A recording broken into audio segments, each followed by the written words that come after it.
বন্ধুরা, আমরা কিন্তু অনেক সময় বিভিন্ন সমস্যায় কখনো কখনো থেমে যাই। মনে হয় নতুন করে শুরু কিভাবে করব। কিন্তু সত্যি কথা হলো, আমরা চাইলেই কিন্তু আবার নতুন করে শুরু করতে পারি। বন্ধুরা, আমাদের অতীত যেটা আছে, যেটা আমাদের বেদনাদায়ক, অন্ধকার, সে অতীতকেও কিন্তু আমাদের মেনে নিতে হবে, কারণ সেটাও আমাদের জীবনের গল্পের একটা অংশ। আমাদেরকে ধীরে ধীরে শিখতে হবে যে বিষাক্ত বা কষ্টদায়ক মানুষগুলো যারা কষ্ট দিচ্ছে, আমাদের ভেতরকার শক্তি কমিয়ে দিচ্ছে, তাদের থেকে একটু দূরে থাকতে হবে।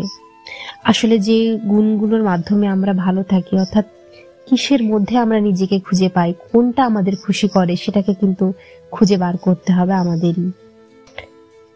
যে বিষয়গুলি আমাদেরকে হতাশ করে সেগুলিকে দূরে সরাতে হবে, এবং যেগুলির মাধ্যমে আমরা খুশি থাকি, যেগুলির মধ্যে দিয়ে আমরা নিজেকে খুঁজে পাই, সেগুলিকেও আমাদের জীবনে খুঁজে বার করতে হবে। আমাদের আত্মসচেতনতা বাড়াতে হবে। সব শেষে বলি, মাঝপথে নয়, শুরুটা করতে হবে একদম শূন্য থেকে, নতুন ভাবে, নতুন বিশ্বাস নিয়ে।